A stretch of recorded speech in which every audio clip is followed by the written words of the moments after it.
ठीक।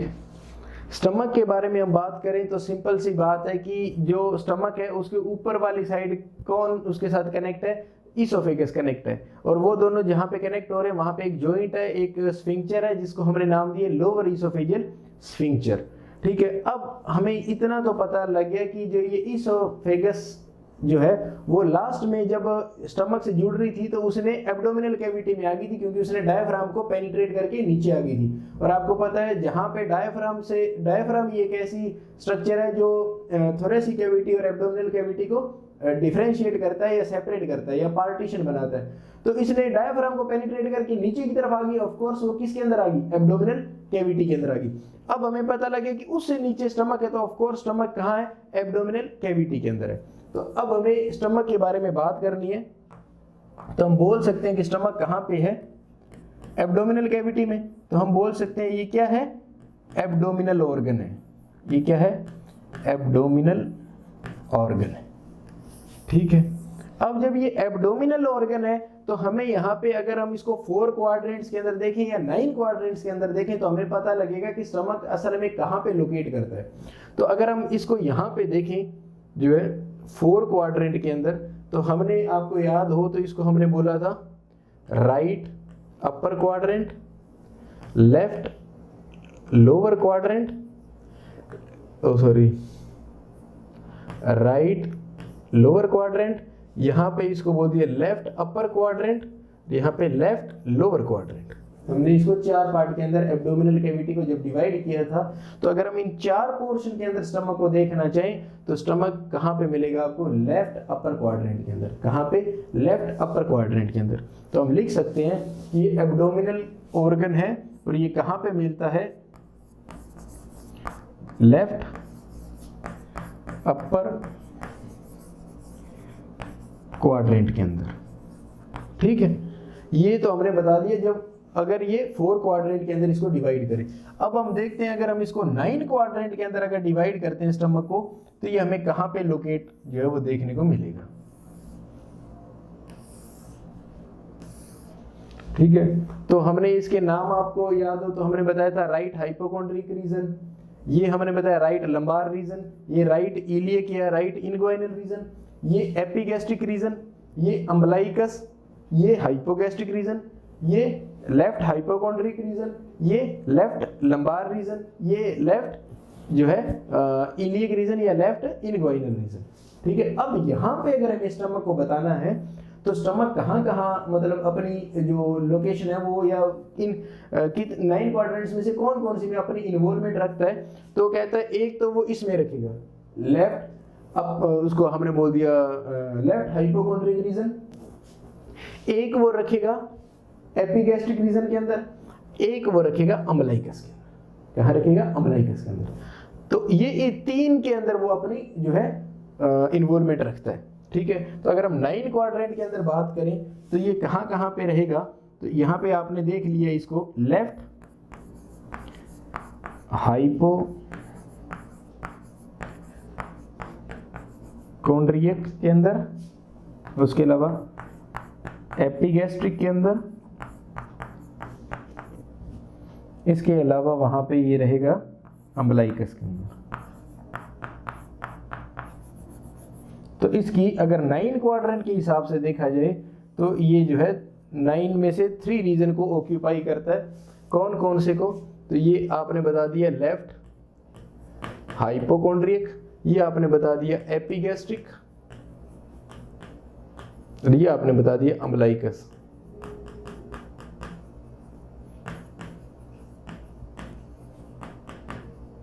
ठीक है, तो ये लेफ्ट हाइपोकॉन्ड्रिक, एपिगैस्ट्रिक और अम्बलाइकस इन तीनों के अंदर अपनी इन्वॉल्वमेंट रखते हैं। तो ये हमने बता दिया कि यहाँ पे अपनी जो इन्वॉल्वमेंट है ये शो करेगा। ठीक है, अब अगर हम बात करें कि इसकी जो शेप है वो कैसी होगी, तो ये कहता है कि जब ये एम्प्टी होगा तो भी इसकी जो शेप है वो चेंज होगी, जब ये फुल होगा तो इसकी शेप जो है वो चेंज हो जाएगी। ठीक है, ये कहता है जब ये एम्प्टी होगा तो आपको जे शेप दिखेगा, जे शेप में। ठीक है, जे शेप के अंदर दिखेगा। जब ये फुल होगा तो ये आपको पायरीफॉर्म के अंदर दिखेगा, पायरीफॉर्म शेप के अंदर, ठीक है। तो ये याद रखना, जब स्टमक जो एम्प्टी होगा तो जे शेप्ड में दिखेगा, जब फुल होगा तो पायरीफॉर्म शेप के अंदर ये आपको वहां पे दिखाई देगा स्टमक, ठीक है। अब अगर हम बात करें कि स्टमक के पार्ट्स कितने होते हैं, हमने ये देख लिया अब स्टमक कहाँ पे लोकेट करता है, स्टमक की मतलब शेप हमने वहां पे देख ली। अब हम देखते हैं कि स्टमक कैसा दिखता है हमें, तो ये हमें स्टमक जो है इस तरह से वहां पे दिखता है, तो ये आपको जे शेप दिख रहा है, ठीक है। अब अगर हम इसके पार्ट्स की बात करें या कर्वेचर की बात करें तो देखिएगा ये ऊपर से इसोफेगस आ रही है, तो ये इसोफेगस के साथ वहां पे कनेक्ट हो गया। ये कहता है जो ये गैस्ट्रो इसोफेजियल कनेक्शन यहाँ पे ये स्फिंक्टर बता रहा है, ये वाला, ये यहाँ पे ये स्फिंक्टर बता रहा है, ठीक है, इसने स्फिंक्टर बता दिया। अब ये कहता है जहां पे ये स्फिंक्टर है, इस स्फिंक्टर के यहाँ पे जो ये पास वाला रीजन है, ये वाला रीजन, ये जो मैं ब्लैक कर रहा हूं,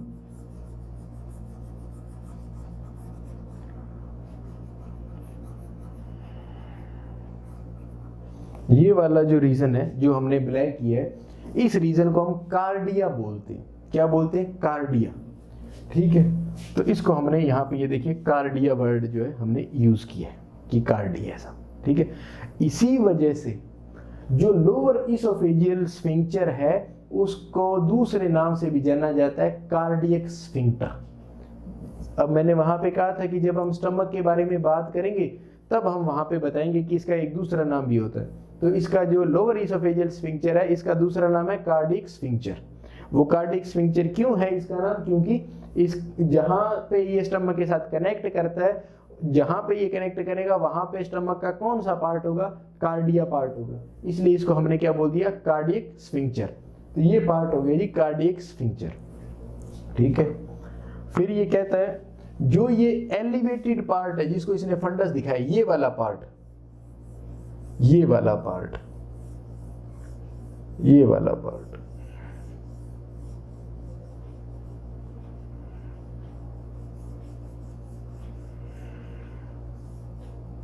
इसको इसने बोला है फंडस पार्ट। जो एलिवेटेड पार्ट है ऊपर से उसको इसने नाम दे दिया जी फंडस पार्ट, ठीक है। बाद में ये जो इतना बड़ा पार्ट है इसको इसने बोल दिया बॉडी। ये जो पार्ट है इसको इसने नाम दे दिया बॉडी, ठीक है। ये बॉडी पार्ट हो गया, सबसे बड़ा पार्ट ही बॉडी है। अब अगर हम यहाँ पे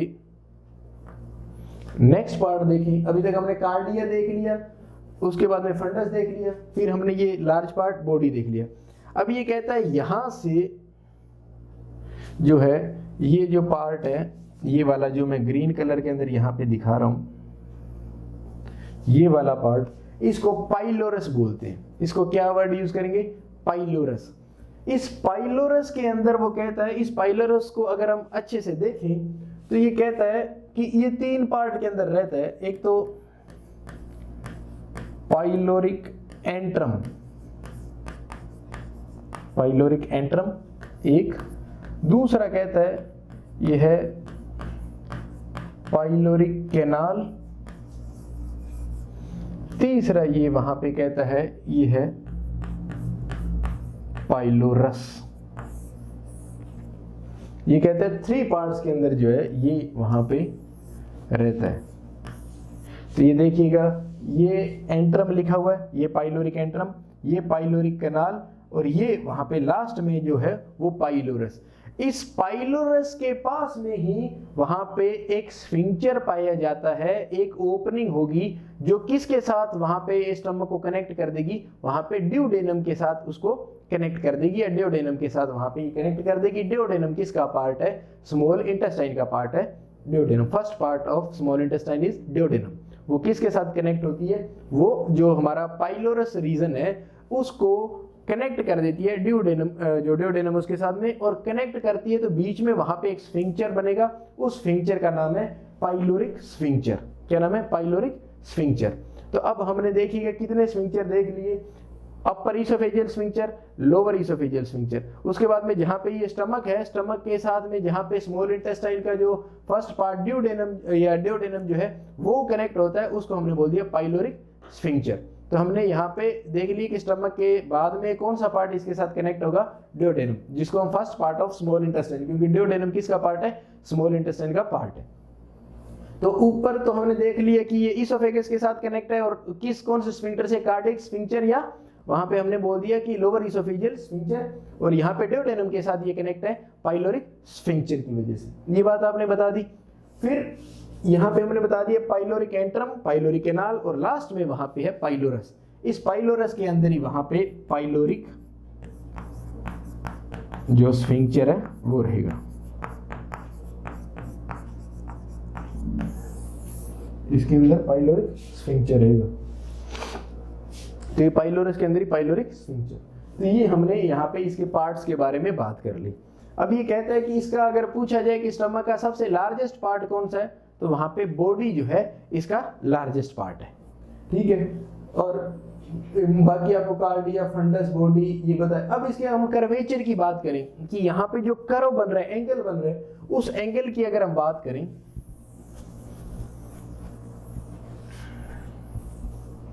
तो ये कहता है यहां पे हमें दो कर्वेचर्स देखने को मिलते हैं।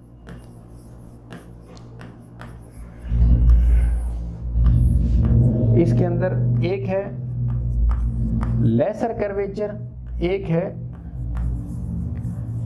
Greater curvature. ग्रेटर कर्वेचर और लेसर कर्वेचर, लेसर और ग्रेटर। अब देखिएगा सिंपल, ये वाला जो कर्वेचर है, ये वाला,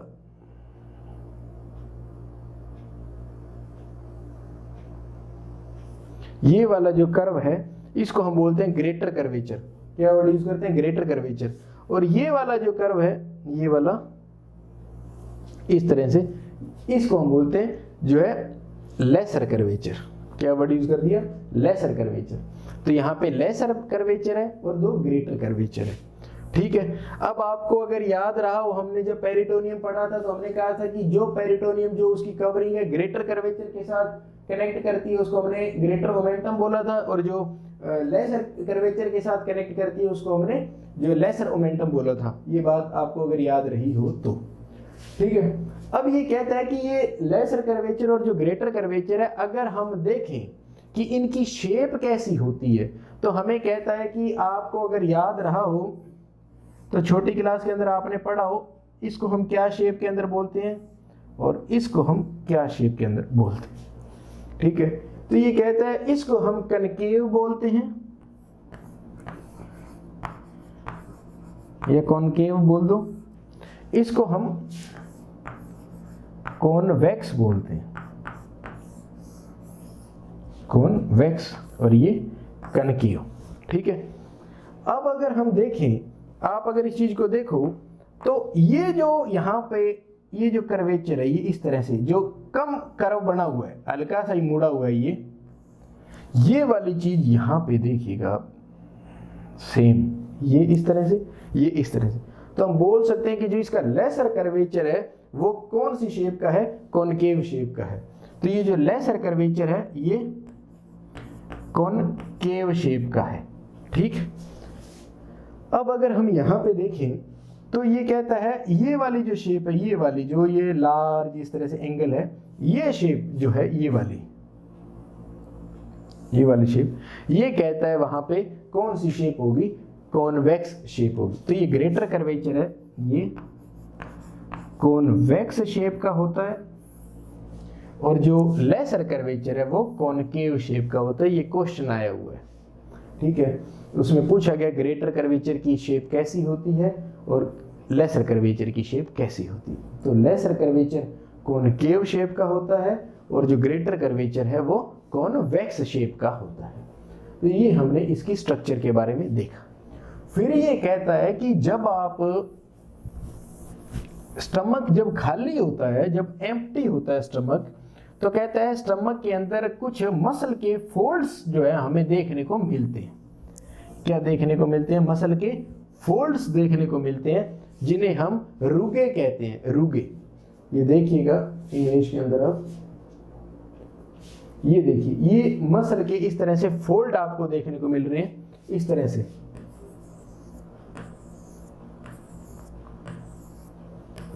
इस तरह से ये देखिएगा, ये वाले ये कब देखने को मिलते हैं? जब ये एम्प्टी होता है स्टमक। तो इसको हमने क्या बोल दिया? रुगे। रुगे। तो स्टमक के अंदर क्या पाया जाता है? रुगे पाया जाता है। ठीक। इसमें और हम अगर बात करें इसके अंदर, तो अगर हम इसकी म्यूकोजा की बात करें, इसकी म्यूकोजा की बात करें तो आप मेरे को बताइएगा, अगर आपको याद रहा हो, यहाँ पे जो एपिथीलियम पाया जाता है वो कौन सा एपिथीलियम वहाँ पे पाया जाता है? कौन सा एपिथीलियम वहाँ पे पाया जाता है? तो ये कहता है यहाँ पे, अगर आपने याद रखा हो तो यहाँ पे कोल्यूमिनार एपिथीलियम पाया जाता है। कोल्यूमिनार एपिथीलियम, जो कि सिक्रीशन करवाने के लिए और एब्जॉर्प्शन कराने के लिए ज़रूरी होता है।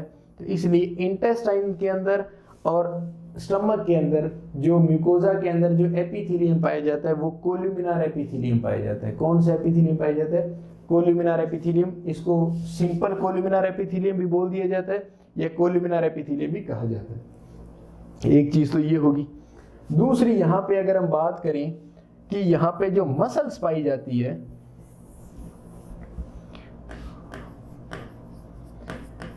जो मसल लेयर पाई जाती है,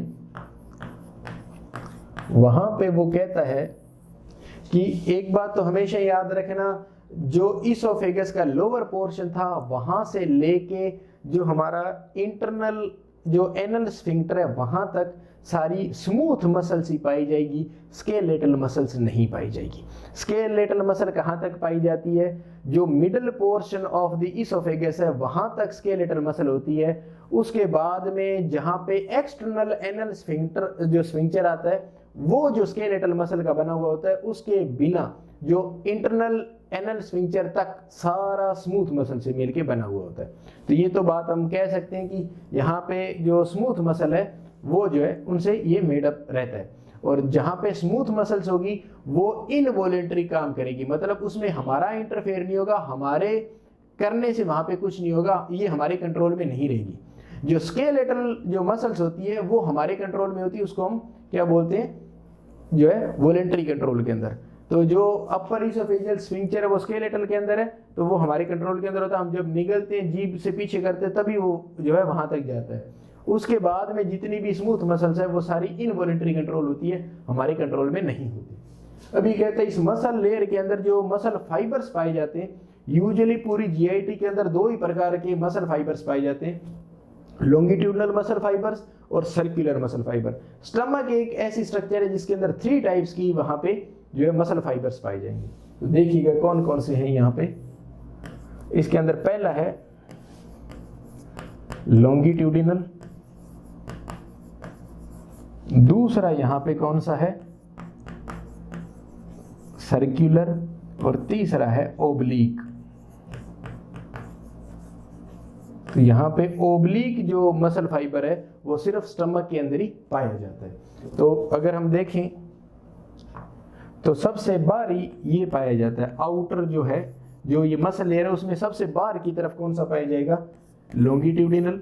फिर मिडल के अंदर कौन सा होगा? सर्कुलर। और अंदर, बिल्कुल अंदर कौन सा होगा? जो इनर के अंदर ओब्लिक। तो ये है। अगर तो दो ही हो किसी स्ट्रक्चर के अंदर तो ये बाहर होगा, ये अंदर होगा, लेकिन इसमें 3 है तो सर्कुलर के अंदर भी कौन सा होगा? वहां पे ओब्लिक जो है वो आपको देखने को मसल फाइबर्स वहां पे देखने को मिलेगी। ठीक है। और उसके अलावा यहाँ पे सिरोसा पाई जाती है। क्या पाई जाती है? सिरोसा। जो सबसे बाहरी लेयर है, मसल लेयर के बाहर की साइड जो है वो है सिरोसा। कौन सी है? सिरोसा। और सिरोसा आपको पता है, एक तो ये जो लूज कनेक्टिव टिश्यू है उससे, और दूसरा मीजोथीलियम, दोनों को आपस में मिला के सिरोसा बनती है। इसी सिरोसा को एब्डोमिनल कैविटी के अंदर हम क्या बोलते हैं, ये जाके किसके साथ मिक्स हो जाती है, विसरल पेरिटोनियम के साथ।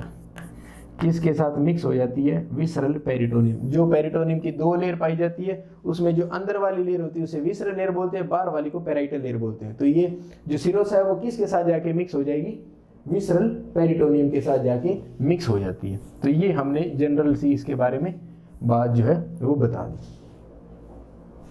अब ये कहता है कि अगर हम बात करें भाई इसके अंदर कौन कौन सी सेल्स पाई जाती है, जो इसकी म्यूकोजा है, जीआई की जो म्यूकोजा है, जो स्टमक की गैस्ट्रिक म्यूकोजा है, उस म्यूकोजा के अंदर और सब म्यूकोजा के अंदर कौन कौन सी सेल्स वहां पे पाई जाती है मेन, उनके बारे में अगर हम बात करें तो ये कहता है जो सेल्स है वो सिक्रीटरी सेल्स होती है, वो कुछ ना कुछ सिक्रीट करती है, और जो ग्रुप ऑफ सिक्रीटरी सेल है उसको ग्लैंड्स बोल देते हैं।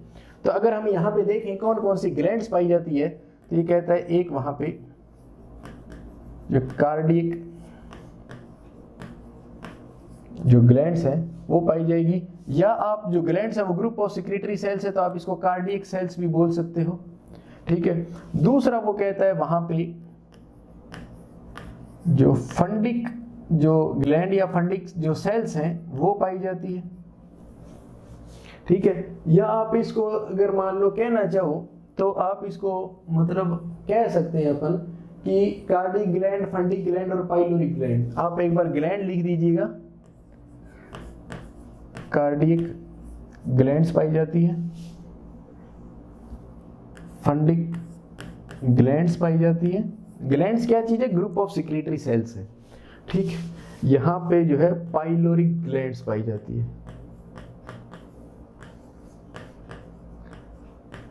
अब आपने अगर गौर किया हो तो हमने बताया था स्टमक के पार्ट है कार्डिया, फंडस, बॉडी, पाइलोरस, जिसमें से हमने तीन तो वहां पे नाम बता दिए। बॉडी का नाम इस ग्लैंड्स के अंदर नहीं आया, तो उसके अंदर हम अगर देखें तो ये कहता है जो कार्डियक ग्लैंड है, ये कार्डियक जो रीजन है, जो जहां पे ईसोफेगस आके स्टमक के साथ जुड़ती है वहां पे पाई जाती है। कार्डियक ग्लैंड कहाँ पाई जाती है, कार्डियक रीजन के अंदर पाई जाती है। जो फंडिक ग्लैंड है वो कहाँ पे पाई जाएगी, वो फंडस के अंदर पाई जाएगी, प्लस जो हमारा बॉडी एरिया है उसके अंदर पाई जाएगी। तो अब हमें पता लग गया कि जो फंडिस ग्लैंड है वो बॉडी में भी कौन सी पाई जाएगी, जो है फंडिक ग्लैंड है वो पाई जाएगी, और जो पाइलोरिक ग्लैंड है ये पाइलोरस के अंदर पाई जाती है। जो हमारा पाइलोरस रीजन है या पाइलोरिक जो रीजन है उसको पाइलोरिक रीजन लिख दो, जो हमारा पाइलोरिक रीजन है उसके अंदर वहां पे पाई जाती है, ठीक है। तो ये हमने बता दिया कि यहाँ पे तीन प्रकार की स्टमक के अंदर ग्लैंड पाई जाती है, कार्डियक ग्लैंड्स, फंडिक ग्लैंड और जो पाइलोरिक ग्लैंड्स है वो तीन यहाँ पे पाई जाती है। अब हम ये देखते हैं इन ग्लैंड्स के अंदर कौन सी वहां पे सेल्स पाई जाती है, ठीक है। तो जो कार्डियक ग्लैंड्स है, जो कार्डियक रीजन के अंदर है, वहां पे म्यूकस नेक सेल्स पाई जाती है। कौन सी सेल पाई जाती है, म्यूकस नेक सेल्स, जो क्या सिक्रीट करती है, जो म्यूसिन का सिक्रीशन करती है। किसका सिक्रीशन करती है, म्यूसिन का सिक्रीशन करती है। किसका सिक्रीशन करेगी, म्यूसिन का सिक्रीशन करेगी, ठीक है। ये आपको पता लग गया। अब ये कहता है कि जो फंडस और बॉडी रीजन के अंदर जो फंडिक ग्लैंड पाई जाती है वो जो है कितने प्रकार की सेल वहां पे हम अगर बोले कि पाई जाएगी, तो वहां पे तीन टाइप की वहां पे सिक्रीटरी सेल्स पाई जाती है। और आपको पता है सिक्रीटरी सेल्स का ग्रुप मिलके वो क्या बनाता है, ग्लैंड्स बनाता है। तो यहाँ पे ये कहता है फंडिक ग्लैंड में तीन प्रकार की जो है वो सेल्स पाई जाती है। पहली है म्यूकस नेक सेल्स। कौन सी होगी, म्यूकस नेक सेल्स, सेम म्यूकस नेक सेल्स। और अब आपको ये पता लगे ये क्या सिक्रीट करेगी, तो ये म्यूकस का सिक्रेशन, म्यूसिन का सिक्रेशन करेगी। तो ये म्यूसिन का सिक्रेशन यहाँ पे कर दिया। ये बात हमने देख ली, हमें पता थी कि म्यूकस नेक सेल है वो म्यूसिन का सिक्रेशन करती है, और यहाँ पे भी म्यूकस नेक सेल्स पाई जाती है जो म्यूसिन का सिक्रेशन करेगी। अब वो कहता है कि यहाँ पे दूसरी जो सेल पाई जाती है जिसको हम या तो चीफ सेल बोलते हैं, क्या नाम दे दिया, चीफ सेल्स, या हमने इसको नाम दे दिया pepsinogen cells, pepsinogen cells, chief cells या पेप्सिनोजन सेल्स। और जो लास्ट है यहाँ पे वो जो ग्लैंड पाई जाएगी उसको हम बोलते हैं जो है पैराइटल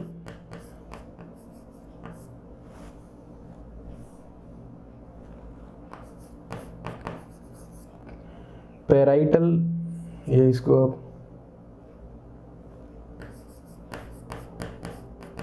पैराइटल सेल्स, या इसका दूसरा नाम है ऑक्जेंटिक सेल, ऑक्जेंटिक सेल्स। यहाँ पे 3 टाइप की सेल्स पाई जाती है, म्यूकस नेक सेल्स या चीफ सेल्स, या इसको हम चीफ सेल्स को पेप्सिनोजन सेल्स भी बोलते हैं। दूसरा है यहाँ, तीसरी है यहाँ पे पैराइटल सेल्स, या इसको हम ऑक्जेंटिक सेल्स के नाम से भी जानते हैं। तो ये 3 टाइप की यहाँ पे सेल्स जो है वो पाई जाती है, किसके अंदर, जो फंडस एंड बॉडी रीजन है उसके अंदर पाई जाती है। ठीक है, ये आपको 3 सेल्स का पता लग गया भाई, ये सेल्स पाई जाएगी। अब रहेगी पाइलोरिक ग्लैंड्स, ये जो कहाँ पाई जाएगी, पाइलोरिक रीजन के अंदर पाई जाएगी। ठीक है, इनके अंदर वो कहता है, अगर हम बात करें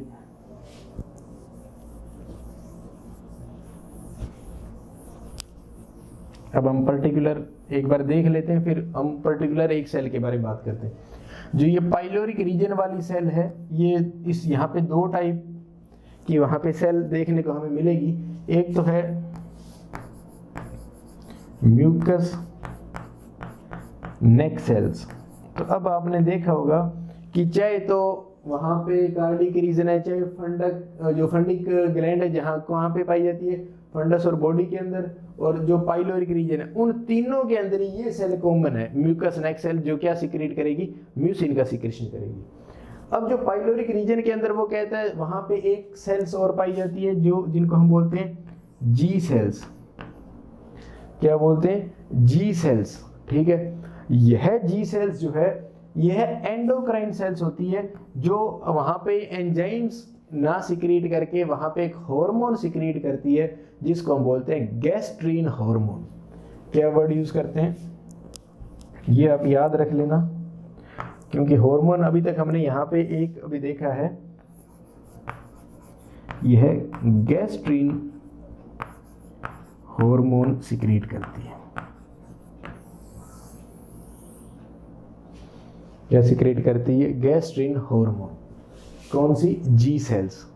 ठीक है, यह जी सेल्स स्टमक के आखिरी रीजन में पाई जाती है, एक बात, और यही सेम जी सेल्स ड्यूडेनम के जो हिस्सा स्टमक के साथ जुड़ा हुआ है, जो स्फिंक्टर है, स्फिंक्टर के ऊपर वाली साइड भी जी सेल्स पाई जाएगी, और उस स्फिंक्टर्स के नीचे जो ड्यूडेनम है वहां पे भी जी सेल्स जो है वो पाई जाएगी।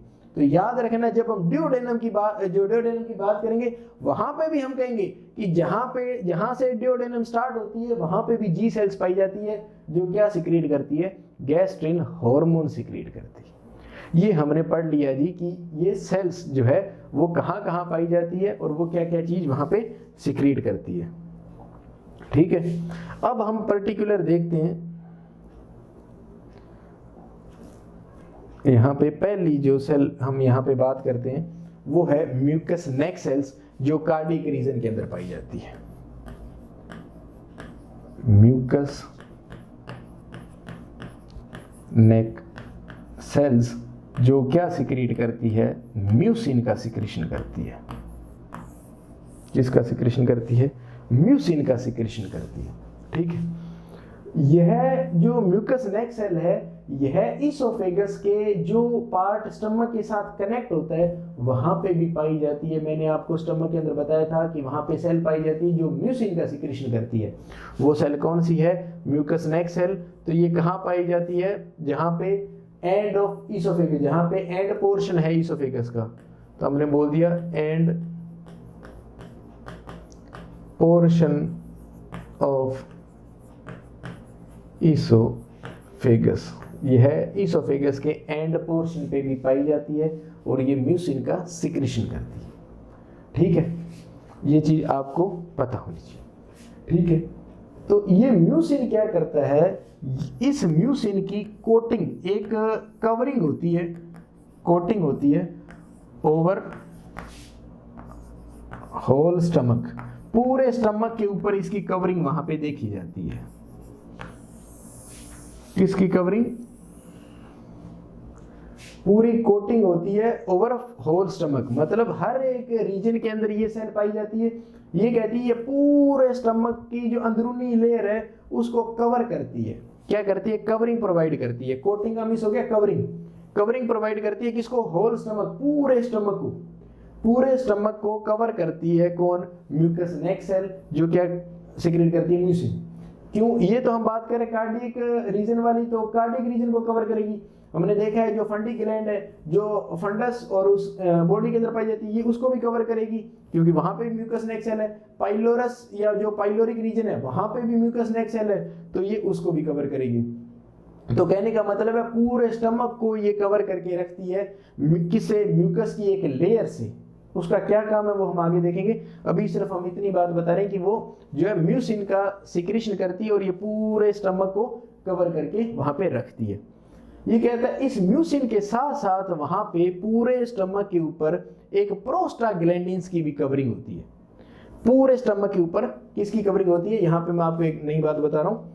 यहाँ पे किसकी कवरिंग आपको देखने को, एक तो म्यूसिन की पूरी कवरिंग देखने को मिलेगी और वहां पे एक वो म्यूकस नेक सेल से नहीं सीक्रेट हो रहा है, वो नॉर्मली वहां पे एक जो है वो कवरिंग रहती है किसकी? प्रोस्टाग्लैंडिन्स की।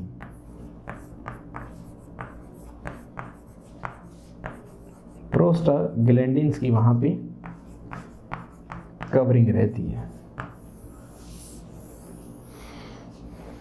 तो अब आपको एक बात पता लगा कि पूरे स्टमक के अंदर दो चीज की कवरिंग या कोटिंग रहेगी, एक तो म्यूसिन की रहेगी और एक प्रोस्टाग्लैंडिन्स की वहां पे कवरिंग आपको देखने को मिलेगी। और आपने देख लिया कि ये म्यूकस नेक सेल है, ये म्यूसिन सिक्रेट करती है और ये पूरे स्टमक के अंदर कवरिंग रहती है और पूरे स्टमक के अंदर म्यूसिन का सिक्रेशन करेगी। और इसके साथ साथ ये स्टमक के साथ साथ जो इसोफेगस का सबसे निचला हिस्सा है वहां पे भी इसकी कवरिंग रहती है। ठीक है, तो ये आपने बता दिया कि जो कार्डियक ग्लैंड है, जो कार्डियक रीजन के अंदर होती है, उसके अंदर वहां पे कौन सी सेल पाई जाती है? म्यूकस नेक सेल, जो क्या सिक्रेट करती है वहां पे? जो है म्यूसिन का सिक्रेशन वहां पे करती है। अब हम बात करते हैं फंडिस ग्लैंड की। किसकी बात करते हैं? जो फंडिस ग्लैंड है।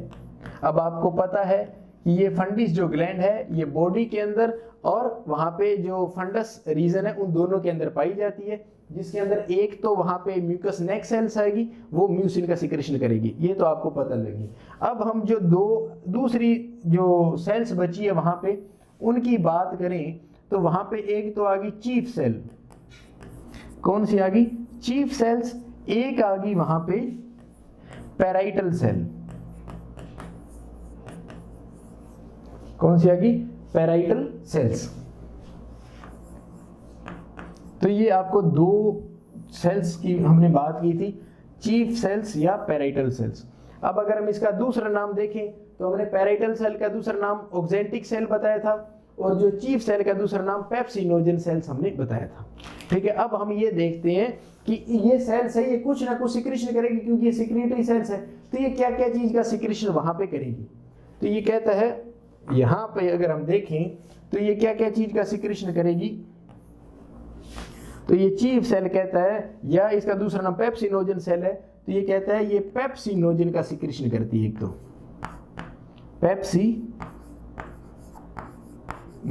का ये कहता है कि ये वहां पे क्या करेगी? सिक्रेशन करेगी। किसका कर दिया?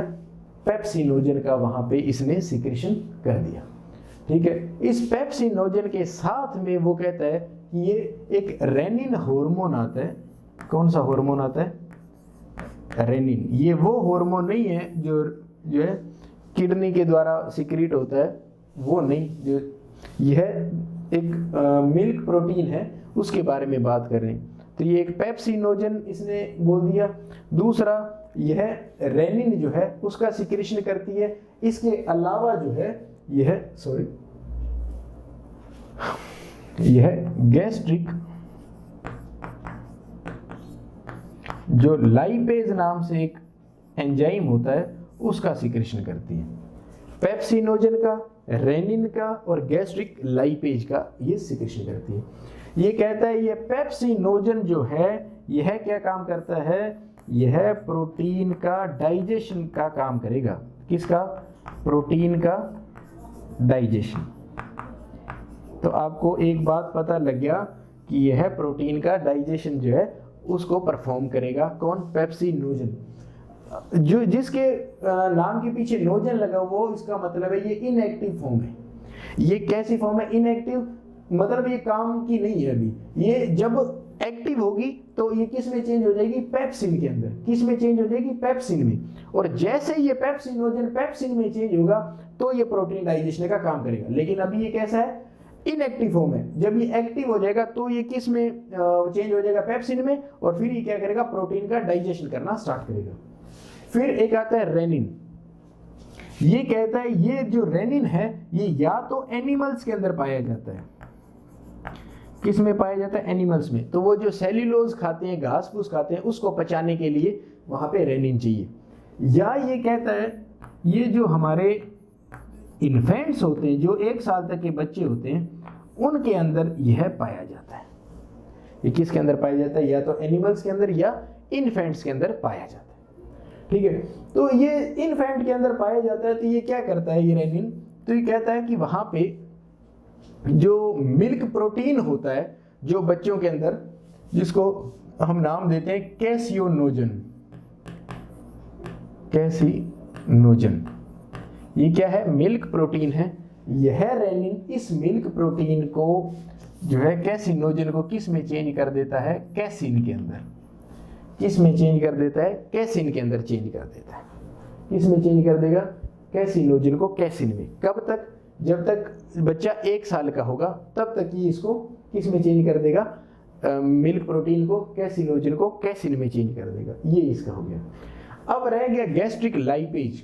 ये कहता है ये जो gastric lipase is related to fat. जो फैट का डाइजेशन करने वाले एंजाइम्स होंगे उनको हम लाइपेज बोलते हैं। और ये लाइपेज कहाँ पे मिल रहा है? स्टमक में। स्टमक को हम गैस्ट्रिक लिखते हैं। तो ये गैस्ट्रिक लाइपेज है कि ऐसा एंजाइम जो फैट का डाइजेशन करेगा, लेकिन कहाँ पे करेगा? स्टमक के अंदर करेगा।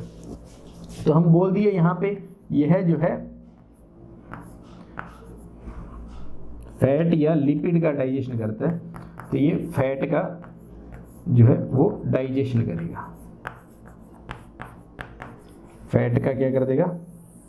डाइजेशन कर देगा। तो ये जो चीफ सेल है उसने क्या चीजों का सिक्रेशन कर दिया? पेप्सिनोजन का, रेनिन का और गैस्ट्रिक लाइपेज का। तो पेप्सिनोजन जो है वो एक्टिव फॉर्म में जब चेंज होगा तो वो प्रोटीन डाइजेशन करेगा। रेनिन है वो कैसिनोजन से कैसिन बनाएगा, मतलब ये जो मिल्क प्रोटीन है इसको एक्टिव कर देगा कैसिन के अंदर। ये या तो एनिमल्स में होता है या इन्फेंट्स के अंदर होगा। और जो गैस्ट्रिक लाइपेज है वो फैट का डाइजेशन जो है वो करेगा। ठीक है, अब बात करते हैं पैराइटल सेल्स की। तो ये कहता है जो पैराइटल सेल्स है जिसका दूसरा नाम है ऑक्जेंटिक सेल्स, यह 2 चीजों का सिक्रेशन करता है। एक तो ये HCl का सिक्रेशन करेगा। किसका? HCl का। ठीक है, हाइड्रोक्लोरिक एसिड। ठीक है, दूसरा ये इंट्रिंसिक फैक्टर जो है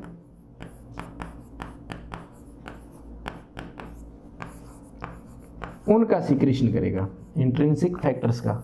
ये इंट्रिंसिक फैक्टर बेसिकली क्या है? प्रोटीन ही होते हैं। तो ये इंट्रिंसिक फैक्टर का भी वहां पे जो है सिक्रेशन कर देगा। तो ये हाइड्रोक्लोरिक एसिड का सिक्रेशन करेगा, उसके अलावा इंट्रिंसिक फैक्टर्स का वहां पे ये सिक्रेशन करेगा। तो देखिएगा हमने बता दिया कि जो ये फंडिस ग्लैंड है जिसके अंदर मेन जो है चीफ सेल्स और पैराइटल सेल्स होती है। चीफ सेल का दूसरा नाम है पेप्सिनोजन सेल्स, पैराइटल सेल का दूसरा नाम है वहां पे ऑक्जेंटिक सेल्स।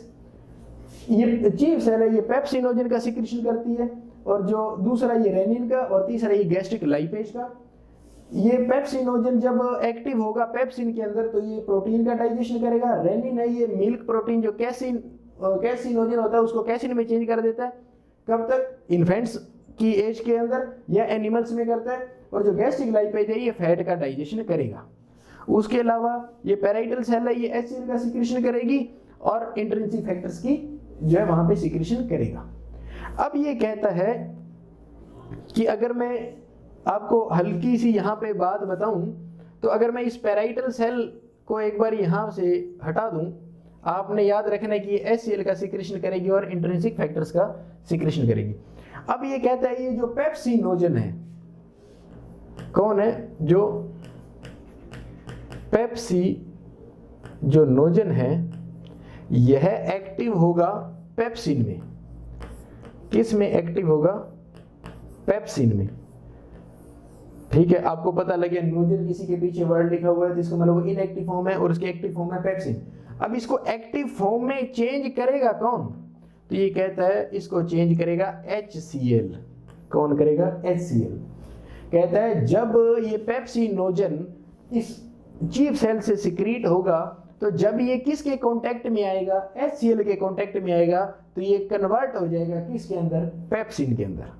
और जैसे ये पेप्सिन एक्टिव फॉर्म में होगा तो ये किसका डाइजेशन कर देगा जी? प्रोटीन का डाइजेशन कर देगा। किसका डाइजेशन? प्रोटीन का। अगर आपने इसे प्रोटीन का डाइजेशन कराना है तो आपको पेप्सिनोजन को किस में कन्वर्ट कराना पड़ेगा? पेप्सिन में। और उसको कन्वर्ट कौन करेगा जी? HCl करेगा। कौन करेगा? HCl। तो ये तो आपको समझ आ गया कि पेप्सिनोजन चीफ सेल से सिक्रीट होगा और वो प्रोटीन डाइजेशन करेगा जब वो एक्टिव पेप्सिन में हो जाएगा। अब आ गया रेनिन। ये कैसिनोजन को कैसिन में चेंज कर देता है। ये मिल्क जो प्रोटीन है उसको कैसिनोजन को एक्टिव में और उसका डाइजेशन हो जाएगा। और ये इन्फेंट्स में होता है और एनिमल्स में।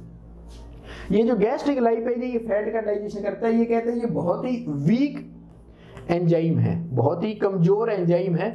यह कहता है कि ओनली 5 to 10% जो टोटल जो फैट का डाइजेशन होता है, अगर हमारी बॉडी में 100% जो डाइजेशन होता है उसका सिर्फ 5 से 10% ही ये है डाइजेशन करता है। मतलब ये कोई मेन नहीं है, ये कोई ऐसे इनसिग्निफिकेंट मतलब कोई इतना इंपॉर्टेंट एंजाइम नहीं है। बस हम इसको इतना याद रखते हैं कि ये गैस्ट्रिक लाइपेज है, ये फैट का डाइजेशन करता है और ये चीफ सेल से निकलता है। ये कोई इंपॉर्टेंट एंजाइम नहीं है, ये हल्का फुल्का ही वहां पे डाइजेशन करता है। मेन कौन करेगा वो हम आगे इंटेस्टाइन में देखेंगे।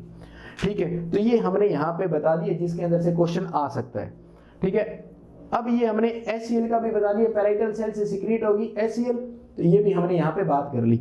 अब हम बात करते हैं इंट्रिंसिक फैक्टर्स की कि इंट्रिंसिक फैक्टर क्या चीज है और वो उसकी इंपॉर्टेंस क्या है, और अगर इंट्रिंसिक फैक्टर के साथ कुछ ऐसा वैसा कमी हो जाती है या उसके सिक्रेशन में दिक्कत आ जाती है तो आपको वहां पे कौन सी डिजीज देखने को मिलेगी। तो देखिएगा,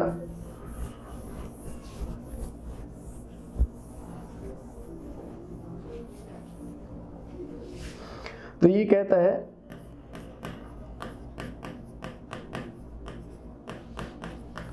इंट्रिंसिक फैक्टर्स आपको पता लगे ये ऑक्जेंटिक सेल या पैराइटल सेल से सिक्रीट होगा।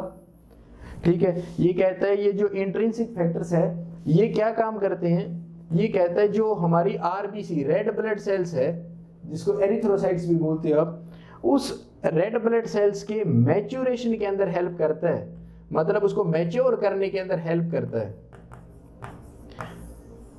क्या करता है? उसको मैच्योर करने के अंदर हेल्प करता है। अगर आपने वहां पे देखा हो तो वहां पे पहले एरिथ्रोब्लास्ट होती है, उसके बाद में ये रेटिक्युलोसाइट्स बनती है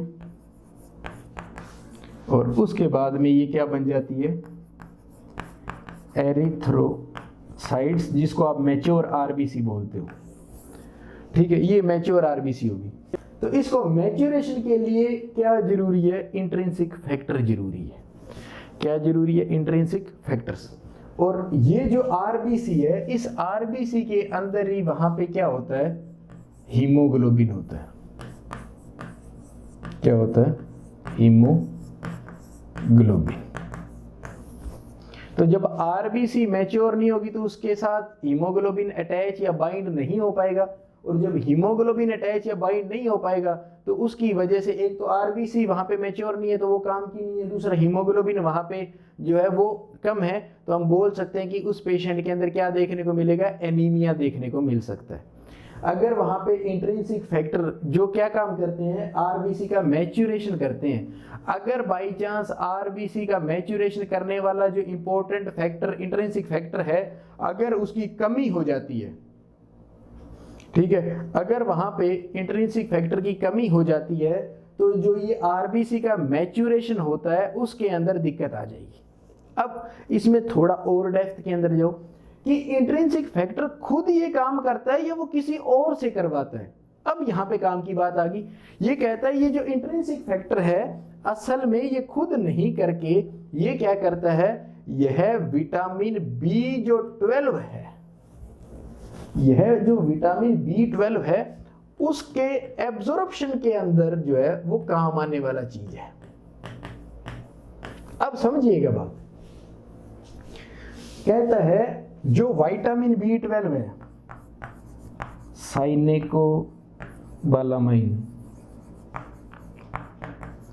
साइनेकोबालामाइन जो विटामिन B12 है असल में जो ये विटामिन B12 है यह आरबीसी के मैच्योरेशन के अंदर मदद करता है। कौन मदद करता है? विटामिन B12, ठीक है। विटामिन B12 हो गया, आयरन हो गया, उसके अलावा फोलिक एसिड हो गए, ये सब मिलके जो है आरबीसी को पूरी तरह से मैच्योर फॉर्म के अंदर बना लेते हैं और उसके साथ मैच्योर फॉर्म के साथ जो है हीमोग्लोबिन अटैच या बाइंड हो जाता है। एक बात, उसको कौन मैच्योर करता है? अब जो बात आई है विटामिन B12, अब ये विटामिन B12 जो है वो हमारी ब्लड के अंदर जब एब्जॉर्ब होगा, हमारे ब्लड के अंदर आएगा, तभी तो वो वहां पे इसका आरबीसी का मैच्योरेशन करा पाएगा, क्योंकि आरबीसी के मैच्योरेशन के लिए विटामिन B12 चाहिए। और विटामिन B12 जब तक हमारे ब्लड में नहीं आएगा तब तक वो काम नहीं आएगा। हमारे ब्लड में कब आएगा? जब वो एब्जॉर्ब होगा। एब्जॉर्ब होने के लिए उसको विटामिन B12 जब एब्जॉर्ब होगा तो उसको एब्जॉर्प्शन के लिए वहां पे क्या चीज चाहिए? वहां पे उसको विटामिन B12 को चाहिए जी इंट्रिंसिक फैक्टर्स। क्या चाहिए? Intrinsic factors. अगर हमारे जो स्टमक है उसके अंदर इंट्रिंसिक फैक्टर होगा, यह इंट्रिंसिक फैक्टर क्या करेगा? विटामिन B12 का एब्जॉर्प्शन कराएगा।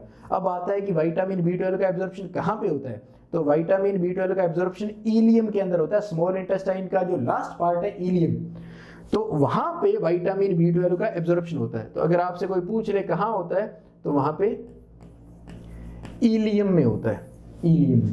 पर इसका एब्जॉर्प्शन इलियम में तभी हो पाएगा जब वहां पे इंट्रिंसिक फैक्टर होंगे। और इंट्रिंसिक फैक्टर कहां से रिलीज होते हैं? स्टमक में। स्टमक में भी कहां से होते हैं? पैराइटल सेल से। इसलिए ये कहता है अगर इंट्रिंसिक फैक्टर जो है वो नहीं होंगे तो विटामिन B12 का एब्जॉर्प्शन बहुत कम होगा, उसकी वजह से आरबीसी का मैच्योरेशन कम होगा। जब आरबीसी मैच्योर नहीं होगी तो हीमोग्लोबिन जो है उसके साथ बाइंड या अटैच नहीं हो पाएगा, जिसकी वजह से ब्लड के अंदर हीमोग्लोबिन की कमी हो जाएगी, जिसको हम एनीमिया बोलते हैं।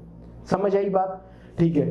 अब आपको ये इंट्रिंसिक फैक्टर ये कम क्यों होंगे? फिर ये कम क्यों होंगे भाई? ये बन रहे हैं ना, फिर ये दिक्कत क्या है? वो कहता है अगर किसी कंडीशन में हमें स्टमक का कुछ पार्ट काटना पड़ जाए, कुछ पार्ट काटना पड़ जाए स्टमक का, तब क्या होगा कि जो ये पैराइटल सेल्स है जो या ऑक्जेंटिक सेल है जहां से इंट्रिंसिक फैक्टर रिलीज हो रहे हैं, वो पार्ट अगर हमने काट दिया तो अब इंट्रिंसिक फैक्टर तो कहां से बनेंगे? वो पार्ट ही आपने हटा दिया, तो अब इंट्रिंसिक फैक्टर नहीं होंगे तो विटामिन B12 का एब्जॉर्प्शन नहीं होगा। विटामिन B12 का एब्जॉर्प्शन नहीं होगा तो वहां पे हीमोग्लोबिन और आरबीसी है वो दोनों आपस में अटैच नहीं होंगे और वहां पे एनीमिया देखने को मिलेगा।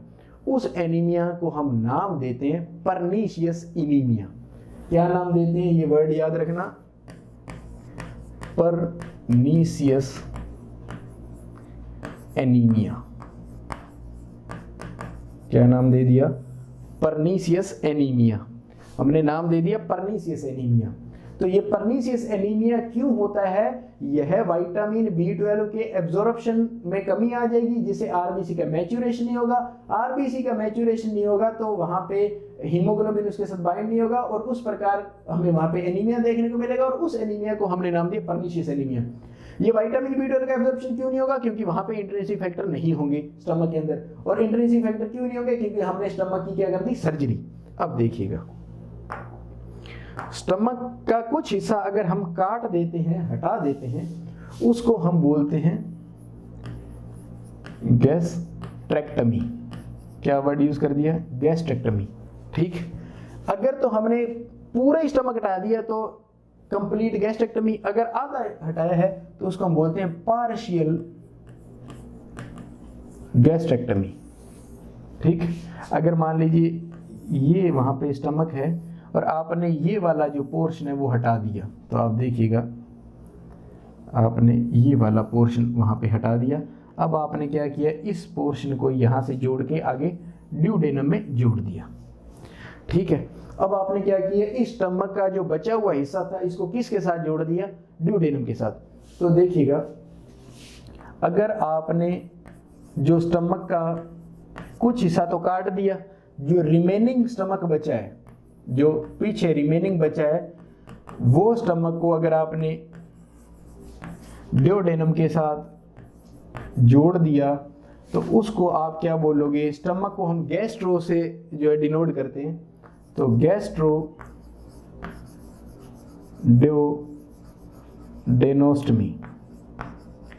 गैस्ट्रो ड्यूडेनोस्टमी। ओस्टमी का मतलब होता है उन दोनों के बीच में आपने क्या कर दिया? कनेक्शन बना दिया, एक एबनॉर्मल कनेक्शन बना दिया, एनास्टमोसिस कर दिया, उन दोनों को आपस में जोड़ दिया, एनास्टमोसिस कर दिया या उन दोनों को आपस में जोड़ दिया, तो उसको ओस्टमी बोलते हैं, OSTOMY, ओस्टमी। तो आपने गैस्ट्रो ड्यूडेनो को आपस में जोड़ दिया तो उसको बोल दिया गैस्ट्रो ड्यूडेनोस्टमी। और इस गैस्ट्रो ड्यूडेनोस्टमी को हम एक और नाम बोलते हैं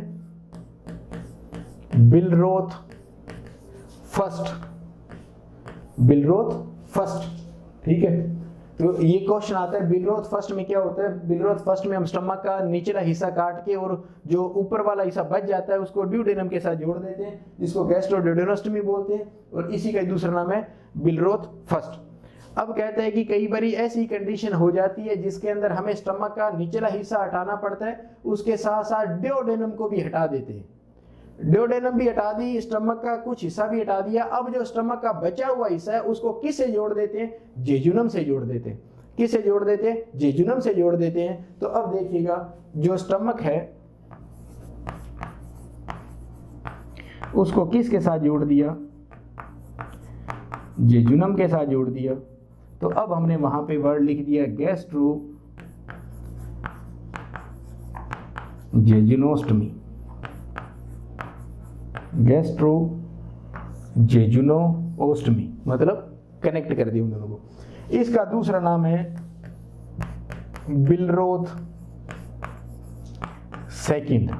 इसका दूसरा नाम है बिलरोथ सेकंड।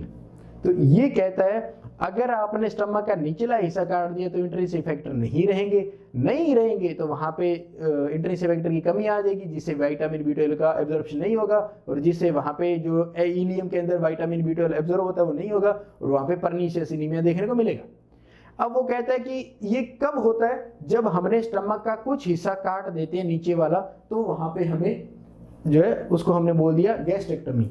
अब हमने इससे रिलेटेड जो एक दो क्वेश्चन आते हैं वो देख लिए कि जो पार्शियल गैस्ट्रेक्टमी कर देते हैं, आधा हिस्सा निकाल देते हैं, उसको अगर हम जो ड्यूडेनम के साथ जोड़ते हैं तो बिलरोथ फर्स्ट बोल देते हैं या गैस्ट्रो ड्यूडेनोस्टमी बोल देते हैं। अगर स्टमक का निचला हिस्सा उसके साथ साथ ड्यूडेनम को भी निकाल दिया तो फिर पीछे क्या बच गई? जेजुनम। तो अब हमने स्टमक को जेजुनम से जोड़ दिया तो उसको हम बोलते हैं गैस्ट्रो जेजुनोस्टमी और उसको हमने बोल दिया बिलरोथ सेकंड। ठीक है, तो ये हमने अभी तक जो इसके द्वारा निकलने वाले जो सिक्रीशंस हैं, किसके, जो बॉडी और जो फंडस पार्ट से जो फंडिक ग्लैंड निकलती है उसके हमने यहाँ पे जो सिक्रीशन थे उनके बारे में बात की।